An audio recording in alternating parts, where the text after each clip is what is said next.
Hola, thank you for joining us on our second installment of GrandAcres Baraza. I am Solomon Wangwe. I'm so excited to have this opportunity to have an authentic conversation. A few days ago, I seemingly randomly bumped into a young group of people who now remind me how old I am. And we had an unplanned conversation around land investments, challenges, obstacles, perceptions, misconceptions. And we're like, why don't we have this convo on camera so that others can join in? So stay tuned. Don't change your channel. Don't go away. And I hope it blesses you guys. So with me here, I have Vanessa Ndinda. Yes. I hope I said that right, Ndinda. You know, Kao, we have to sing, we sing it. Vanessa Ndinda, aka Coco. Yes. Thanks so much, Vanessa. Is it okay if I call you Coco? Use any. But you know, it's Vanessa Ndinda. Coco will roll off the tongue a little easier as we have a chat. Yes. Thanks for agreeing to come have a chat. Thank you so much for having me. Yeah, Karibu. I'll just say it's gonna be raw, unfiltered.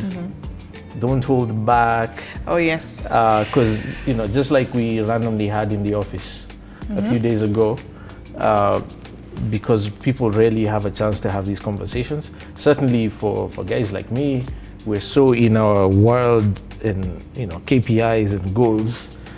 It's refreshing every now and then to have real conversations with the people we're supposed to be serving, right? Hopefully. Yeah. So please introduce yourself, tell us who you are, where you're from, what you do, and how old you are. I'm older, so I can ask that. Now, what if I lied to somebody that I was in my late 20s? Oh Lord. Yeah. Hi everyone. My name is Vanessa Ndinda, also known as Coco Vanveen on my socials. I am a marketer in the creative and digital space, and I think I work with everyone from artists to creatives to influencers to everyone and anyone who's a creative in the digital space. And I'm happy to be here. I am 24. I've actually never really been shy of my age. I feel like when you're 22, you'll never be 22 again, you know? So if you're 22 and you're saying you're 25, my goodness, you'll never be able to really enjoy that age that you're in. So I'm 24 years old. I'm 25 this year. And I'm happy to be here. Awesome. Yes. Awesome. 24. When you said 24, I just remembered that, okay, so I just learned it was a lie. I always knew that my mom was 24 when I was born. I discovered recently through my two sisters that she was actually 27. Wow. Because her generation commonly, fudged on their birth dates on the IDs so that they could work longer for civil service. And the extra 3 years, I suppose, would make a difference. I hope my mom doesn't watch this, because then I just anikad her. You just anikad. Yeah, but thank you for being candid about that. It's important, you know, that's a material number for businesses, entities like us, trying to provide services, solutions, products for specific groups of people. So we have to be blunt about it. I don't mean to be ungentlemanly. So thanks for being candid about that. Yes. So what do you mean you work with creatives? What does that entail? Are you free to display? Sure, yeah. Are you like a fixer, you know, like Scandal? Am I just, what do you do? So I work mostly with influencers. I work with influencers from a point of management. So whenever a company or an organization wants to run a digital campaign, and for me in specific, an influencer campaign where they want to partner and bring on board influencers to help push their narrative on social, essentially I would be the person that they would come to. I wouldn't want to mention any brands just for you know. Yeah, understandable. But that's essentially what I do. I do not manage influencers directly, so it's always through a corporate having a project, and then now we take the project from there, and then we are basically the link between the influencers and the corporate companies. Okay. But other than that, that has slowly morphed into also talent management. That's where actually we met. Yeah. And now slowly getting into the entertainment industry as well, and understanding how management there works and looks like. What else do I do? I also create content on social. Partly the reason I was able to get into this space as also management was that I dabbled in influencing back in the day when guys were still trying to figure it out. And there's a company that took a chance on me with my 3,000 followers. And I was able to see, wow, okay, so there's actually money here. Because, you know, the perception that you're told that you have to finish uni and you have to have papers and you have to have an internship for 6 months for you to even hit 50,000 at your first job. That really opened up my eyes to see how much possibility there is on the digital space for young people without having the traditional qualifications. So slowly I've been able to come back into also now creating content again on my social media platform. Oh, really cool. Which is very interesting because again, it makes me better at my job because now I really get to experience the back end. And then now from the lessons I learned from there, able to now output better with whatever creatives I work with moving forward. That's awesome. Wow, okay. Well, so, you know, as you know, we work with some influencers. I like to think of them more as brand ambassadors as opposed to influencers. I always prefer for things to be relational because it's a bit more authentic. And so it's only now that I'm becoming aware there's like an entire ecosystem that helps that interaction happen. It's not just, you know, random. It just doesn't happen on its own. So not at all. That's been quite an epiphany for me. And so that's one of the reasons I was excited to have a chat with you, just to understand what that world looks like. Also, in my humble opinion, social media content creation, that's a new reality going forward. For you know, traditional media marketing and advertising is a dinosaur. It's dying. So it's good to have conversations with. And you know, I almost chuckled when you said, you know, back in the day. I'm like, what, 24-year-old. Like, when was back in the day? But this is a reality. I mean, it's such a fast-paced that's the shift. And if you blink, everything changes, and you're left behind. It's almost scary. Like the first time I ever went on a long break from work, I came back and I could not breathe. I was just like, when did this happen? An entire scandal, an entire what? We have new stuff. And it's like, my God, I was just gone for 3 weeks. But it really moves so fast. One day you can be top of the tier in influencing on digital, and then the next day you just forget to post, or not post for like a week, and your audience has already moved on. They're like, okay, who's next?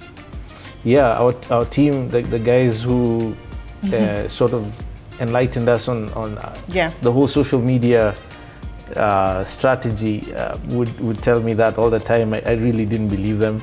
You know, you go months, years without producing content, you become irrelevant. Completely. And it's scary. It's scary as a business if your goal is to remain relevant to the market you're supposed to be serving. But I'm happy to grab the bull by the horns and learn, adjust, and so I'm keen to understand that. So just for context, this whole issue of land, because that's what we do. You know, we like to sell land. I don't know why we enjoy it so much. It's fun. I would love for you to tell me why you enjoy land. Okay, so you know, I like to make money like every other Kenyan, maybe a little more than most Kenyans. But you know, anything I can do for profit without, I like to say, stepping on my fellow man's toes or offending my God's sensibilities, I will do. To me, it doesn't really matter because it's about providing solutions and giving value.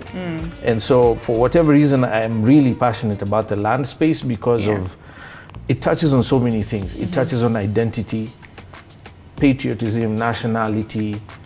It covers issue of investments and asset classes, wealth building and wealth keeping. Those are two different things. It just touches on so many important points for me that I'm consumed by it. And so anything we can do to improve it, I'm all ears. And one of the things we've really struggled with as a brand, I'll be honest, is connecting with your friends, your group, your demographic. The early 20s. Yes, the ones who say, back in the day. Yeah, and it was just 2020. No, back in the day. Yeah. And so, that random conversation in the office when we were introduced was really illuminating. Yeah. And so my thing is just to understand from you what your thoughts are. Have you ever bought land?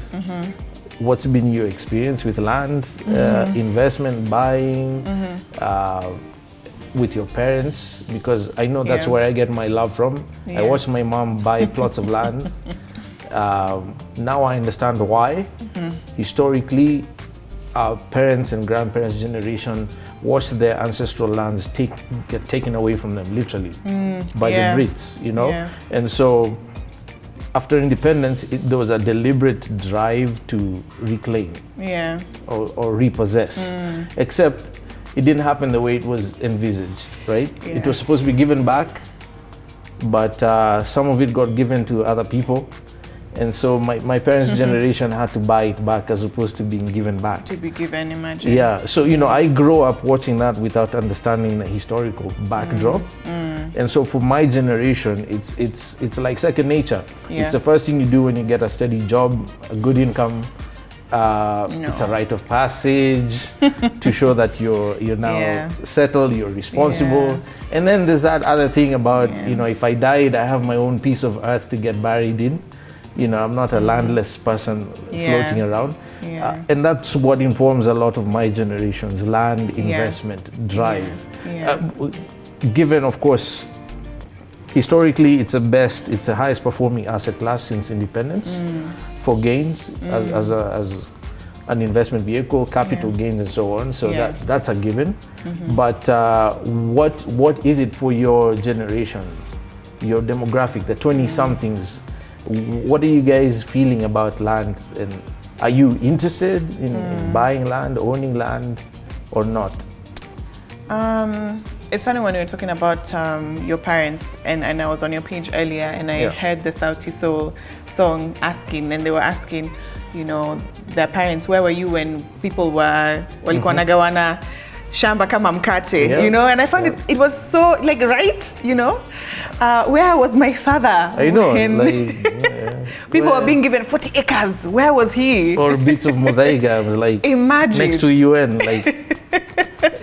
So what I would say is, first of all, I acknowledge the fact that I might represent a small percentage of 24-year-olds, mostly because I've sort of taken a different route,